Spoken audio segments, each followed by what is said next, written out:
I'll be giving Garland trees a high-tech upgrade using Neopixels, microbit, crazy circuits, and an audio analyzer to make my animations sync with music.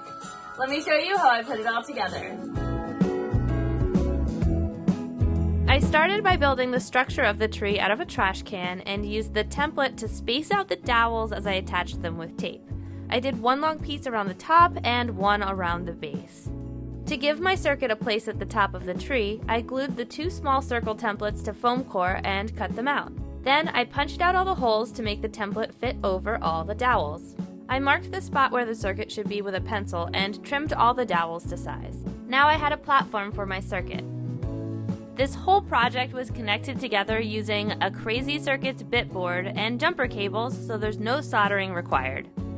I stacked the two templates and attached all the circuit components to the foam core circles with a twist tie and a pipe cleaner because, well, both worked and that's what I had, and I stuck the audio analyzer to the bottom using some double-sided tape. Then I placed the whole thing on top, placing each dowel in a hole from the template. I connected the audio analyzer to one side of my audio splitter using alligator clips and plugged the other side into a speaker that I placed inside the tree. I measured out and marked where I wanted each LED to go and then taped them in place.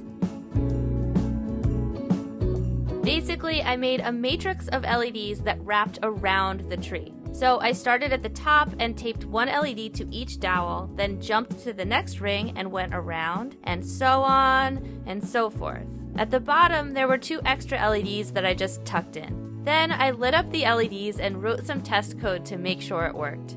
And it looked pretty cool without Garland. In the dark, at least.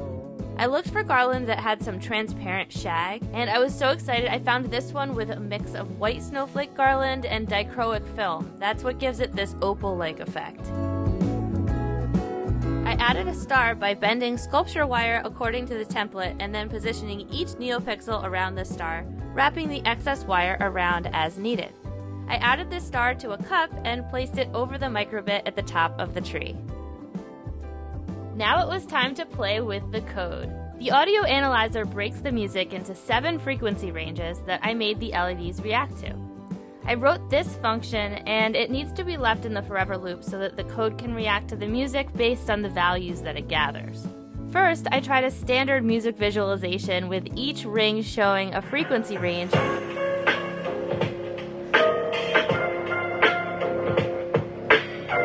This looked pretty cool.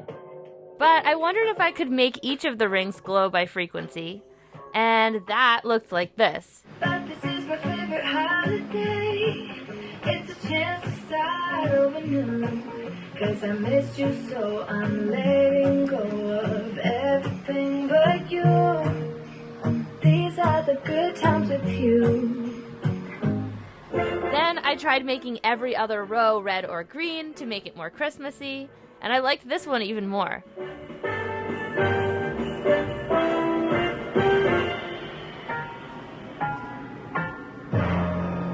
Next, I wanted to see how it would look if the tree filled up from the bottom. So I set it to just one frequency band for the whole tree and let it grow and shrink with it.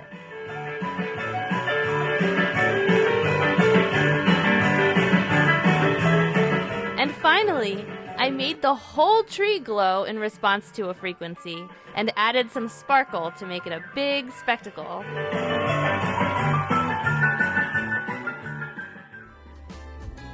I didn't stop there. I also coded some animations that don't sync to music. I mean, this project is pretty cool without music too, and I'm not always going to be playing music. So I made the tree wipe with different colors. I made it turn red and green. And I played with the star LEDs here too. And of course I couldn't do a Neopixel project without utilizing all the colors by making it a rainbow tree.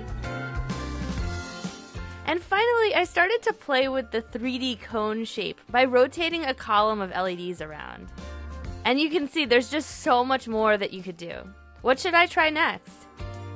If I were to do something different next time, I think I would make the LED rings closer to one another vertically so that there would be no dark space in between the rings. What do you think? What would you do? The code and the template to make this project is available for free at browndoggadgets.com. If you like this project, you'll like my talking tree project from a few years ago. Check it out, and have a wonderful holiday.